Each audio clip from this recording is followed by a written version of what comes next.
ਬੰਦੇ ਨੇ ਮੈਨੂੰ ਕਿਹਾ ਕਿ ਤੂੰ ਜਿੱਥੇ ਵੀ ਹੋਏਂਗੀ ਮੈਂ ਤੈਨੂੰ ਛੱਡਣਾ ਤਾਂ ਹੈ ਨਹੀਂਗਾ, ਮੈਂ ਤੈਨੂੰ ਮਾਰ ਦੇਣਾ। ਮੈਂ ਇੱਥੋਂ ਤੱਕ ਕਿ ਆਪਦੇ ਘਰ ਦੇ ਗੇਟ ਤੱਕ ਵੀ ਨਹੀਂ ਜਾਂਦੀ ਹੈਗੀ, ਡਰਦੀ ਮੈਮ। ਜਿਵੇਂ ਹੁਣ ਮੈਂ ਗਲਤੀ ਕੀਤੀ कि ਉਹਦੀ ਭੈਣ ਨੂੰ ਦੱਸਦਾ, ਉਹਦੀ ਮਾਂ ਨੂੰ ਦੱਸਿਆ, ਪਰ ਉਹ ਉਲਟਾ ਮੇਰੇ ਨਾਲ ਵੀ बदसलूकी ਕਰਨ। जहां हम वुमेन्स डे बना रहे हैं, वहीं कई बार औरत को औरत होने का खामियाजा भुगतना पड़ता है। जब आपके शरीर को जला दिया जाता है या जल जाता है, उसकी जो तकलीफ और पीड़ा होती है वो असहनीय होती है। मैम मेरे घर वाले ने जी एसिड नाल अटैक किया जी मेरे नीचे प्राइवेट पार्ट ते। मैम अपनी जान बचा के बाहर भजी हाँ उत्थों। तो मैं अनपछाता कोई व्यक्ति जा रहा सीगा ते उन्होंने मैं हैल्प मंगी, उन्होंने मेरी उन्होंने हैल्प की। मैं अपने ब्रदर नाल गल करवाई। मैं सदमे चों बाहर नहीं आ रही मैम। मेरा इत्थों पूरा शरीर सिर डेली भारा हो जाता वा, बहुत ज़्यादा मैनूं हैडिक हुंदा है। कुछ भी नहीं सी देखिया है, सानू ये बिल्कुल पता नहीं सी भी साडे नाल आ पाना वापरू।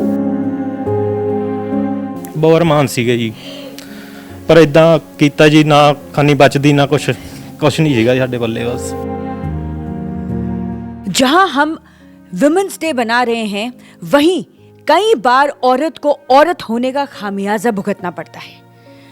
और कहा भी जाता है कि जितनी भी आपको दुख तकलीफ होती है, बर्न यानी कि जब आपके शरीर को जला दिया जाता है या जल जाता है, उसकी जो तकलीफ और पीड़ा होती है वो असहनीय होती है।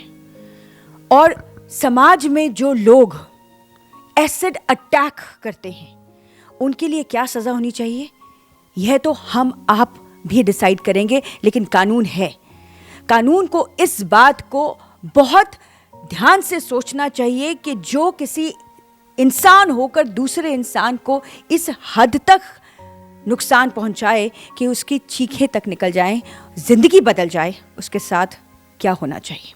आज हमारे साथ हैं अमनदीप। किद्दां हो तुसीं? तबीयत ठीक है तुहाडी हुण? मैम पहला नालों फर्क है जी। अमनदीप की होया सी?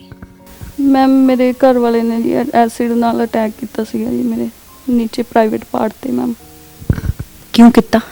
मैम एक्चुअली वो फिजिकल तौर पर फिट है नहीं सीगे, पर जो मैं गल अपनी नंद नूं दसी पहला, उस तो बाद जो सस ने मैनूं बहुत ज़्यादा तंग करना शुरू कर दिता। फिर मैं अपनी सस नूं भी दस्सिया कि वो खुद ही सही नहीं है, कि वो मिलते नहीं है।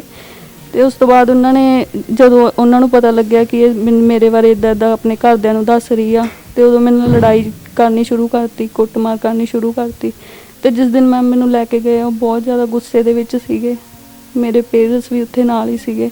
तो उन्होंने यही गल दा दुख सीगा कि मेरे बारे इदां गल क्यों कही, तू आपदे घरदियां नूं क्यों दस्सिया, मेरी भैन नूं क्यों दस्सिया। इसे करके मैम उन्हें मेरे उत्ते अटैक किया कि मैं तेनों भी नहीं छड्डना हैगा। थोड़ी लव मैरिज सी कि अरेंज्ड मैरिज सी? नहीं मैम लव मैरिज नहीं सी जी, अरेंज मैरिज सी। मेरे घरदियां दी मर्जी नाल विआह होया वा जी। ਜਦੋਂ ਕਰਾਇਆ ਸੀ ਤਾਂ ਇਹੋ ਜੀ ਕੋਈ ਖਬਰ ਕੋਈ ਸਾਹਮਣੇ ਨਹੀਂ ਆਇਆ ਸੀ ਕਿ ਉਹਨਾਂ ਨੂੰ ਕੋਈ ਪ੍ਰੋਬਲਮ ਹੈ, ਤੁਹਾਨੂੰ ਲੱਗਦਾ ਨਹੀਂ ਸੀ? नहीं मैम एक्चुअली गल की सी, जो ना मेरा रोका होया सीगा मैम, उस तो 2 महीने बाद मैरिज रखी सीगी, पर उन्होंने रोके दे विच मतलब एक बारी भी मैनू कोई कॉल नहीं की हैगी मैम। इदा मतलब मेरे सारे रिश्तेदार भी कहते थे कि मुंडे का फोन कातों नहीं आता, वो करता ही नहीं, तेरे नाल गल क्यों नहीं करता। मैम जिस दिन एंगेजमेंट सी उस दिन भी वो इदा लग रहा सीगा जिवें धक्के नाल ही आया हुंदा वा। इत्थे किसी नाल नहीं हस्सिया खेडिया, कुछ भी नहीं, ना उसने मेरे वाल देखिया। ਤੁਸੀਂ ਮਾਂ ਹੋ ਇਹਨਾਂ ਦੀ? ਹਾਂਜੀ ਚਾਚੀ ਆ ਜੀ। ਜਦੋਂ ਇਹਨਾਂ ਨੇ ਕਿਹਾ ਹੈ ਕਿ ਜਦੋਂ ਉਹ ਇੱਧਰ ਆਇਆ ਸੀ ਤੇ ਹੱਸ ਖੇਡ ਵੀ ਨਹੀਂ ਰਿਹਾ ਸੀ ਸਭ ਨੂੰ, ਤਾਂ ਤੁਹਾਨੂੰ ਲੱਗਿਆ ਨਹੀਂ ਕਿ ਤੁਸੀਂ ਕੋਈ ਸਟੈਪ ਲੈ ਲਓ?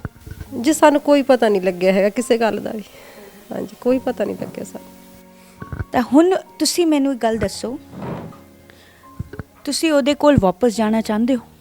मैम इस तो बाद हुण मैं मरना है उत्थे जाके। मैम तुसीं खुद देखो, बंदे ने मैनूं कहा कि तू जिथे भी होएगी मैं तैनूं छड्डना तां है नहीं, मैं तैनूं मार देना। मैम मैं इत्थों तक कि आपदे घर दे गेट तक भी नहीं जांदी हैगी, डरदी मैम। ਫਿਰ ਤੁਸੀਂ ਚੂੜਾ ਹਲੇ ਤੱਕ ਪਾਇਆ ਹੋਇਆ? मैम बस उतार दांगी हुण। ਕहीं ना कहीं लगता है कि तुसी फिर मिल सकते हो कि पूरा मन बनाया हुआ है कि नहीं जाना? हुण कुड़ियां इत्थे ही मार खा जांदियां। नहीं मैम प्लीज़ मैं नहीं जाना हैगा हुण, मतलब मेरा मन नहीं होऊगा जो उत्ते जाऊँगी, उन्होंने मैनूं नहीं छड्डना हैगा। ਤੇ ਇੱਕ ਗੱਲ ਦੱਸੋ ਮੈਨੂੰ ਅਮਨਦੀਪ, ਤੁਹਾਡੇ ਵਰਗੀਆਂ ਹੋਰ ਵੀ ਕੁੜੀਆਂ ਨੇ ਜਿਨ੍ਹਾਂ ਦੇ ਨਾਲ ਇਹੋ ਜਿਹੀਆਂ ਤੇ ਇਸ ਤੋਂ ਵੀ ਘਿਨੌਣੀਆਂ ਹਰਕਤਾਂ ਹੁੰਦੀਆਂ ਤੇ ਤੁਹਾਨੂੰ ਕੀ ਲੱਗਦਾ ਹੈ ਕਿਹੜਾ ਪਹਿਲਾ ਸਟੈਪ ਹੈ ਜਿਹੜੀ ਕੁੜੀ ਨੂੰ ਸਮਝ ਕੇ ਇਹੋ ਜਿਹੀ ਕੋਈ ਵੀ ਹਰਕਤ ਪਹਿਲਾਂ ਹੀ ਘਰੇ ਆ ਜਾਓ? ਮੈਮ ਸਾਰਿਆਂ ਨੂੰ ਪਹਿਲਾਂ ਜਿੱਦਾਂ ਮੈਂ ਆਪਣੇ ਪੇਰੈਂਟਸ ਨੂੰ ਦੱਸਿਆ ਸੀਗਾ, ਤੁਸੀਂ ਉਹਨਾਂ ਦੇ ਘਰਦਿਆਂ ਨੂੰ ਦੱਸਣ ਤੋਂ ਪਹਿਲਾਂ ਆਪਣੇ ਪੇਰੈਂਟਸ ਨਾਲ ਗੱਲ ਕਰੋ, ਆਪਣੇ ਮਾਂ-ਬਾਪ ਨੂੰ ਦੱਸੋ, ਆਪਣੇ ਭੈਣ ਭਰਾ ਨੂੰ ਦੱਸੋ ਇਹ ਗੱਲ। ਉਹਨਾਂ ਦੇ ਪੇਰੈਂਟਸ, ਜਿਵੇਂ ਹੁਣ ਮੈਂ ਗਲਤੀ ਕੀਤੀ ਕਿ ਉਹਦੀ ਭੈਣ ਨੂੰ ਦੱਸਦਾ, ਉਹਦੀ ਮਾਂ ਨੂੰ ਦੱਸਿਆ, ਪਰ ਉਹ ਉਲਟਾ ਮੇਰੇ ਨਾਲ ਵੀ ਬਦਸਲੂਕੀ ਕਰਨ ਲੱਗ ਤੁਹਾਡਾ ਸਾਥ ਨਹੀਂ ਦਿੱਤਾ ਉਹਨਾਂ ਨੇ? ਗਈ। ਮੈਮ ਉਹਨਾਂ ਨੇ ਕੋਈ ਸਾਥ ਨਹੀਂ ਦਿੱਤਾ, ਉਲਟਾ ਮੈਮ ਮੈਨੂੰ ਬਹੁਤ ਜ਼ਿਆਦਾ ਤੰਗ ਕਰਨ ਲੱਗ ਗਏ ਸੀਗੇ। ਹਾਂਜੀ ਕਿੱਥੇ ਗਏ ਸੀ ਤੁਸੀਂ? ਆਪਣਾ ਇਲਾਜ ਕਦੋਂ ਕਰਾਇਆ? Ma'am civil hospital. ਕੌਣ ਲੈ ਕੇ ਗਿਆ ਸੀ ਤੁਹਾਨੂੰ ਹਸਪਤਾਲ? ਜਦੋਂ ਮੈਂ ਆਪਣੀ ਜਾਨ ਬਚਾ ਕੇ ਬਾਹਰ ਭੱਜੀ ਆ ਉੱਥੋਂ, ਤੇ ਮੈਂ ਮਨਪਛਾਤਾ ਕੋਈ ਵਿਅਕਤੀ ਜਾ ਰਿਹਾ ਸੀਗਾ ਤੇ ਉਹਨਾਂ ਨੂੰ ਮੈਂ ਹੈਲਪ ਮੰਗੀ, ਉਹਨਾਂ ਤੋਂ ਉਹਨਾਂ ਨੇ ਹੈਲਪ ਕੀਤੀ। ਮੈਂ ਆਪਣੇ ਬ੍ਰਦਰ ਨਾਲ ਗੱਲ ਕਰਵਾਈ ਤੇ ਮੇਰੇ ਬ੍ਰਦਰ ਨਾਲ ਗੱਲ ਕਰਕੇ ਉਹਨਾਂ ਨੇ ਕਿਹਾ ਕਿ ਕੋਈ ਗੱਲ ਨਹੀਂ, ਅਸੀਂ ਇਹਨਾਂ ਨੂੰ ਹਸਪੀਟਲ ਲੈ ਜਾਂਦੇ ਹਾਂ, ਕਿਉਂਕਿ ਮੈਮ ਮੈਂ ਉਸ ਟਾਈਮ ਬਹੁਤ ਜ਼ਿਆਦਾ ਤੜਫ ਰਹੀ ਸੀਗੀ। ਤੇ ਮੈਨੂੰ ਉਹਨਾਂ ਨੇ ਹਸਪੀਟਲ ਉੱਥੇ ਪਹੁੰਚਾਤਾ ਤੇ ਮੈਨੂੰ ਤਾਂ ਮੈਮ ਹਸਪੀਟਲ ਦਾ ਵੀ ਨਹੀਂ ਪਤਾ ਸੀਗਾ ਕਿੱਥੇ ਸੀਗਾ, ਉਹਨਾਂ ਨੇ ਆਪ ਹੀ ਮੈਨੂੰ ਹਸਪੀਟਲ ਲੈ ਕੇ ਗਏ ਨੇ। ਕਿੰਨੇ % ਬਰਨਸ ਨੇ ਤੁਹਾਡੇ? ਮੈਮ 35% ਹੈ ਮੈਮ। ਤੇ ਡਾਕਟਰ ਨੇ ਕੀ ਕਿਹਾ, ਪੂਰੀ ਰਿਕਵਰੀ ਹੋ ਜਾਏਗੀ? ਹਾਂਜੀ ਮੈਮ, ਉਹਨਾਂ ਨੇ 1 ਮੰਥ ਕਿਹਾ ਸੀਗਾ ਕਿ 1 ਮੰਥ ਦੇ ਵਿੱਚ ਰਿਕਵਰ ਹੋ ਜਾਏਗਾ। ਤੇ ਤੁਸੀਂ ਫਿਰ ਤੋਂ ਆਪਣੀ ਜ਼ਿੰਦਗੀ ਜੀਓਗੇ? ਹਾਂਜੀ ਮੈਮ। ਕੀ ਕਰੋਗੇ? ਸਭ ਤੋਂ ਪਹਿਲਾਂ ਆਪਣੇ ਪੈਰਾਂ ਤੇ ਖੜੇ ਹੋਗੇ? ਹਾਂਜੀ ਮੈਮ, ਕੋਸ਼ਿਸ਼ ਆ ਜੀ। ਪੜ੍ਹਾਈ ਕਿੰਨੀ ਕੀਤੀ ਹੈ ਤੁਸੀਂ? ਮੈਮ +2 ਕੀਤੀ ਹੈ ਜੀ। ਅੱਗੇ ਪੜ੍ਹੋਗੇ? ਮੈਮ ਪਤਾ ਨਹੀਂ ਹੁਣ ਅੱਗੇ ਕੀ ਹੋਏਗਾ ਮੈਮ, ਫਿਲਹਾਲ ਤੇ ਅਜੇ ਇਹੀ ਦੇਖ ਰਿਹਾ, ਮੈਂ ਸਦਮੇ ਚੋਂ ਬਾਹਰ ਨਹੀਂ ਆ ਰਹੀ ਮੈਮ। ਮੇਰਾ ਇੱਥੋਂ ਪੂਰਾ ਸਰੀਰ ਸਿਰ ਡੇਲੀ ਭਾਰਾ ਹੋ ਜਾਂਦਾ ਵਾ, ਬਹੁਤ ਜ਼ਿਆਦਾ ਮੈਨੂੰ ਹੈਡਿਕ ਹੁੰਦਾ ਹੈ, ਇੱਦਾਂ ਲੱਗਦਾ ਕਿ ਕੁਝ ਸਰੀਰ ਸਿਰ ਦੇ ਵਿੱਚ ਵੜ ਗਿਆ। ਪਰ ਅਮਨਦੀਪ, ਤੁਹਾਡੇ ਮਾਪੇ ਦਾ ਪੂਰਾ ਸਾਥ ਹੈ ਤੁਹਾਡੇ ਨਾਲ? ਹਾਂਜੀ ਹਾਂਜੀ, ਸਾਰੇ ਮੇਰੇ ਨਾਲ ਹੀ ਨੇ, ਮੇਰੇ ਬ੍ਰਦਰ, ਮੇਰੇ ਮੰਮੀ ਡੈਡੀ, ਮੇਰੇ ਰਿਸ਼ਤੇਦਾਰ ਸਾਰੇ ਮੈਮ ਨਾਲ ਹੈ। ਤੁਸੀਂ ਬਹੁਤ ਹੌਸਲਾ ਦਿੰਦੇ ਆ ਜੀ ਉਹ। ਤੁਸੀਂ ਕੇਸ ਕੀਤਾ ਹੋਇਆ? ਹਾਂਜੀ ਮੈਮ, FIR ਦਰਜ ਕਰਵਾਈ ਸੀਗੀ ਜੀ। ਹਾਂਜੀ, ਉਹ ਕਰਵਾਈ ਹੋਈ ਆ। ਤੇ ਤੁਸੀਂ ਜਿਹੜੀ ਕੁੜੀਆਂ ਨੇ ਵੇਖ ਰਹੀਆਂ ਨੇ ਉਹਨਾਂ ਨੂੰ ਕੀ ਕਹਿਣਾ ਚਾਹੁੰਦੇ ਹੋ? ਪਹਿਲਾਂ ਵਿਆਹ ਕਰੋ ਜਾਂ ਪਹਿਲਾਂ ਆਪਣੇ ਪੈਰਾਂ ਤੇ ਖੜੇ ਹੋ? ਮੈਮ ਸਾਰਿਆਂ ਨੂੰ ਪਹਿਲਾਂ ਤਾਂ ਗੱਲ ਦੇਖੋ, ਹੁਣ ਜਿੱਦਾਂ ਮੈਂ ਆਪਣੇ ਪੈਰਾਂ ਤੇ ਸਟੈਂਡ ਨਹੀਂ ਹੈਗੀ ਇਸ ਟਾਈਮ, ਮੈਂ ਆਪਣੇ ਘਰਦਿਆਂ ਦੇ ਉੱਪਰ ਡਿਪੈਂਡ ਆ, ਪਰ ਪਹਿਲਾਂ ਆਪਣੇ ਪੈਰਾਂ ਤੇ ਖੜੇ ਹੋਵੋ, ਆਪਣੇ ਆਪ ਨੂੰ ਉਸ ਕਾਬਿਲ ਬਣਾਓ ਕਿ ਤੁਸੀਂ ਜੇ ਸਾਹਮਣੇ ਵਾਲਾ ਪਰਸਨ ਤੁਹਾਡੇ ਨਾਲ ਕੁਝ ਕਰਦਾ ਵੀ ਹੈ ਤੇ ਤੁਸੀਂ ਐਟਲੀਸਟ ਬੈਕਅਪ ਹੋਣਾ ਚਾਹੀਦਾ ਤੁਹਾਡੇ ਕੋਲ। ਹਾਂਜੀ। ਤੁਸੀਂ ਅਮਨਦੀਪ ਜੀ ਦੇ ਭਰਾ ਹੋ? ਹਾਂਜੀ ਮੈਮ। ਤੁਹਾਨੂੰ ਪਹਿਲਾਂ ਕਦੋਂ ਪਤਾ ਲੱਗਿਆ? ਮੈਮ ਮੈਨੂੰ ਮੈਸੇਜ ਆਇਆ ਵਾ ਆਪਣੇ 11:03 ਤੇ ਜੀ ਇਹਨਾਂ ਦਾ, ਤੇ ਕਹਿੰਦੇ ਮੈਨੂੰ ਨਾ ਵੀ ਮੇਰੇ ਥੱਪੜ ਮਾਰ ਰਿਹਾ, ਕੁੱਟ ਰਿਹਾ ਮੈਨੂੰ, ਠੀਕ ਆ ਜੀ। ਤੇ ਥੋੜੇ ਟਾਈਮ ਬਾਅਦ ਮੈਨੂੰ ਮਤਲਬ ਫੋਨ ਆ ਰਿਹਾ ਜੀ ਇਹਨਾਂ ਦਾ ਵੀ ਐਂ ਕਰਕੇ ਮੇਰੇ ਤੇ ਤਿਆਬ ਸੁੱਟਤਾ ਜੀ ਇਹਨਾਂ ਨੇ। ਕੀ ਨਾਂ ਹੈ ਤੁਹਾਡਾ? ਮੇਰਾ ਨਾਂ ਹਰਦੀਪ ਸਿੰਘ ਹੈ। ਹਰਦੀਪ ਜੀ, ਤੁਸੀਂ ਜਦ ਮੁੰਡਾ ਵੇਖਿਆ ਸੀ ਤਾਂ ਤੁਸੀਂ ਵੀ ਮੁੰਡੇ ਹੋ, ਥੋੜੀ ਵਾਈਬਸ ਹੀ ਆ ਜਾਂਦੀਆਂ, ਤੁਹਾਨੂੰ ਨਹੀਂ ਕਦੇ ਲੱਗਿਆ ਕਿ ਮੁੰਡਾ ਖਰਾਬ ਹੈ, ਇਹਦੇ 'ਚ ਕੋਈ ਪ੍ਰੋਬਲਮ ਹੈ? ਨਹੀਂ ਮੈਮ, ਮੈਂ ਜੀ ਕੋਈ ਉਹ ਲੱਗ ਨਹੀਂ ਰਿਹਾ ਸੀਗਾ ਜੀ, ਮੂੰਹ ਤੇ ਕੁਛ ਹੋਰ ਆ, ਤੇ ਇਹ ਤਾਂ ਮੈਨੂੰ 2-3 ਦਿਨਾਂ ਬਾਅਦ ਹੀ ਕਹਿਣ ਲੱਗ ਗਈ ਸੀਗੀ ਵੀ ਇਹ ਮੂੰਹ ਤੇ ਕੁਛ ਹੋਰ ਹੈ, ਪੀ ਤੇ ਪਿੱਠ ਪਿੱਛੇ ਕੁਛ। ਪਰ ਤੁਸੀਂ ਇਹਨਾਂ ਦੀ ਗੱਲਾਂ ਨਹੀਂ ਮੰਨੀਆਂ? ਮੈਨੂੰ ਤਾਂ ਐ ਸੀਗਾ ਵੀ ਆਪਣਾ ਘਰ ਦੇਖੋ, ਵੀ ਮੈਂ ਤਾਂ ਇੱਦਾਂ ਹੀ ਕਹਿੰਦੀ ਆਪਦਾ ਘਰ ਦੇਖੋ ਸਿਸਟਰ। ਇਹੀ ਗਲਤੀ ਅਸੀਂ ਕਰ ਜਾਂਦੇ ਹਾਂ, ਅਸੀਂ ਚਾਹੁੰਦੇ ਕਿ ਕੁੜੀ ਵਸ ਜਾਏ, ਕਈ ਵਾਰੀ ਐਡਜਸਟਮੈਂਟ ਵੀ ਕਰਨੀ ਪੈਂਦੀ ਹੈ, ਪਰ ਕਈ ਵਾਰ ਇਹੋ ਜਿਹੇ ਹਾਦਸੇ ਵੀ ਹੋ ਜਾਂਦੇ ਨੇ। ਤੇ ਤੁਹਾਡਾ ਐਜ਼ ਅ ਬ੍ਰਦਰ ਕੀ ਮੈਸੇਜ ਜਾਂਦਾ ਹੈ? ਮੈਂ ਤਾਂ ਇਹੀ ਕਹਿਣਾ ਵੀ ਆਪਦਾ ਸਾਰਾ ਕੁਝ ਦੇਖੋ ਪਹਿਲਾਂ, ਉਸ ਤੋਂ ਬਾਅਦ 'ਚ ਸਾਰਾ ਕੁਝ ਵਿਆਹ ਕਰੋ ਜੀ ਦੇਖ ਕੇ। ਸਾਤੋਂ ਇਹੀ ਗਲਤੀ ਹੋਈ ਹੈ ਵੀ ਅਸੀਂ ਇਹਨਾਂ ਦਾ ਕੁਝ ਨਹੀਂ ਪਤਾ ਕੀਤਾ, ਨਾ ਦੇਖਿਆ ਉਹਨਾਂ ਦਾ ਜੀ। ਫੁੱਫੜ ਜੀ ਨੇ ਗੱਲਬਾਤ ਕੀਤੀ ਸੀ ਸਾਰੀ ਇਹਨਾਂ ਦੇ ਫੁੱਫੜ ਜੀ ਦੇ ਨਾਲ ਹੀ, ਅਸੀਂ ਤਾਂ ਕੁਝ ਨਹੀਂ ਸੀ ਦੇਖਿਆ, ਅਸੀਂ ਮੁੰਡੇ ਦਾ ਘਰ ਤੱਕ ਵੀ ਨਹੀਂ ਸੀ ਦੇਖਿਆ, ਕੁਝ ਵੀ ਨਹੀਂ ਸੀ ਦੇਖਿਆ। ਇਹ ਸਾਨੂੰ ਇਹ ਬਿਲਕੁਲ ਪਤਾ ਨਹੀਂ ਸੀ ਵੀ ਸਾਡੇ ਨਾਲ ਆਹ ਬਾਣਾ ਵਾਪਰੂ। ਸਾਡੇ 4 ਭਾਈਆਂ ਦੀ ਕੱਲੀ ਭੈਣ ਆ ਜੀ, ਅਸੀਂ ਬਸ ਜੀ।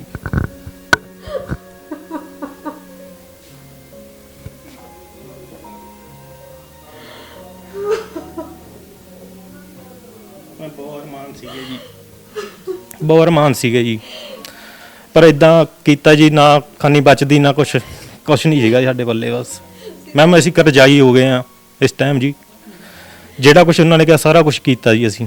ਤੁਸੀਂ 4 ਭਰਾ ਹੋ, ਤਾਂ ਤੁਹਾਨੂੰ ਇਹ ਨਹੀਂ ਲੱਗਿਆ ਪਹਿਲਾਂ ਅਸੀਂ ਆਪਣੀ ਭੈਣ ਨੂੰ ਪੜ੍ਹਾਈਏ? ਅਸੀਂ ਜੀ ਭੈਣ ਜਿੰਨਾ ਪੜ੍ਹ ਲਈ ਬਸ ਠੀਕ ਆ ਜੀ, ਵਧੀਆ ਆਪਦਾ ਕੱਪੜੇ ਸਿਲਾਈ ਕਰਦੀ ਸੀ ਘਰੇ ਜੀ, ਸਾਰੇ ਕੰਮ ਕਰਦੀ ਸੀਗੀ, ਬਸ ਇੰਨਾ ਹੀ ਸੀਗਾ।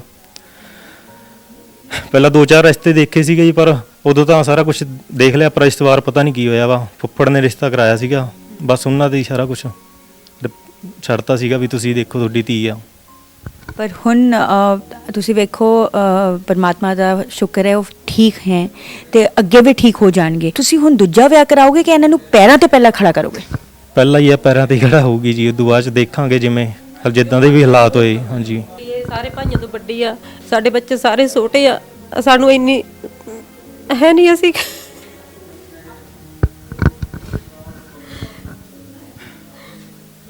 ਬਹੁਤ ਗਲਤ ਕੀਤਾ ਉਹਨਾਂ ਨੇ ਸਾਡੇ ਨਾਲ ਜੀ। ਮੈਮ ਪੁਲਿਸ ਵੀ ਨਹੀਂ ਦੇਖ ਰਹੀ ਹੈ ਨਾ, ਜਿਹੜੇ ਬਿਆਨ ਦਿੱਤੇ ਸੀਗੇ ਇਹਨਾਂ ਨੇ ਉਹ ਵੀ ਨਹੀਂ ਸਹੀ ਲਿਖੇ ਹੋਏ ਜੀ, ਉਹਨਾਂ ਦੇ ਬਿਆਨ। ਪੁਲਿਸ ਤੁਹਾਡਾ ਸਾਥ ਨਹੀਂ ਦੇ ਰਹੀ ਤੁਹਾਨੂੰ ਲੱਗਦਾ? ਨਹੀਂ ਜੀ। ਉਹਨਾਂ ਦੇ ਨਾਲ ਹੈ? ਹਾਂਜੀ ਹਾਂਜੀ ਜੀ, ਉਹਨਾਂ ਦੇ ਨਾਲ ਆ ਮੈਮ, ਤੇ ਉਹਨਾਂ ਨੇ ਬਿਆਨ ਹੀ ਨਹੀਂ ਸਹੀ ਲਿਖੇ ਜੀ ਕੁੜੀ ਦੇ। ਅੱਜ ਬਿਆਨ ਕਰਵਾ ਲਓ ਜੀ ਇਹਨਾਂ ਦੇ। ਜਿਵੇਂ ਤੁਹਾਨੂੰ ਕੀ ਲੱਗਦਾ ਕਿ ਬਿਆਨ 'ਚ ਕੀ ਗੜਬੜ ਕੀਤੀ ਹੈ? ਮੈਮ ਬਿਆਨਾਂ 'ਚ ਗੜਬੜ ਕੀਤੀ ਹੋਈ ਹੈ ਜੀ ਉਹਨਾਂ ਦੀ। ਹਾਂਜੀ ਜਿਵੇਂ ਵਾਸ਼ਰੂਮ 'ਚੋਂ ਚੱਕ ਕੇ ਉਹਨਾਂ ਨੇ ਤੇਜ਼ਾਬ ਪਾਇਆ ਜੀ, ਇਦਾਂ ਦਾ ਕੁਛ ਹੈ ਨਾ। ਵਾਸ਼ਰੂਮ ਵਾਲਾ ਉਹ ਤਾਂ ਜ਼ਖਮ ਕਰਦਾ ਹੀ ਨਹੀਂਗਾ ਜੀ ਮੈਮ। ਵੀਡੀਓ ਸਾਡੇ ਕੋਲ ਆ ਇਸ ਟਾਈਮ, ਕੁੜੀ ਦੇ ਕੋਲ ਜੋ ਸਾਡੀਆਂ ਵੀਡੀਓ ਬੜੀਆਂ ਹੋਈਆਂ ਨੇ, ਜਿੰਨੇ ਜ਼ਖਮ ਸੀ। ਜਿਸ ਟਾਈਮ ਮੈਂ ਜਾ ਕੇ ਬੇਟੀ ਦੇਖੀ ਆ, ਮੇਰਾ ਕੋਈ ਹਾਲ ਨਹੀਂ ਸੀ। ਜਿਸ ਟਾਈਮ ਮੈਂ ਜਾ ਕੇ ਬੇਟੀ ਦੇਖੀ ਆ, ਉਸ ਟਾਈਮ ਮੈਂ ਮੌਕੇ ਤੇ ਜਾ ਕੇ ਹਸਪੀਟਲ ਦੇ ਵਿੱਚ ਸੀ। ਜਿਹੜੇ ਮੁੰਡਿਆਂ ਨੇ ਬੇਟੀ ਨੂੰ ਲੈ ਕੇ ਗਏ ਬੱਚੇ ਸੀ, ਉਹਨਾਂ ਦਾ ਬਹੁਤ ਬਹੁਤ ਧੰਨਵਾਦ ਕਰਦੇ ਜਿਨ੍ਹਾਂ ਨੇ ਸਾਡੀ ਬੇਟੀ ਦੀ ਜਾਨ ਬਚਾਈ। ਇਹ ਸੀ ਅਮਨਦੀਪ ਦਾ ਪਰਿਵਾਰ ਜਿਨ੍ਹਾਂ ਨੇ ਪੁਲਿਸ ਤੇ ਵੀ ਇਲਜ਼ਾਮ ਲਗਾਏ ਨੇ ਕਿ ਪੁਲਿਸ ਨੇ ਰਿਪੋਰਟ ਨਹੀਂ ਠੀਕ ਲਿਖੀ, ਤੇ ਅਸੀਂ ਚਾਹੁੰਦੇ ਹਾਂ ਕਿ ਇਸ ਪਰਿਵਾਰ ਨੂੰ ਜਲਦ ਤੋਂ ਜਲਦ ਪੂਰਾ ਨਿਆਂ ਮਿਲੇ। ਦ ਸਮਨ ਨਿਊਜ਼।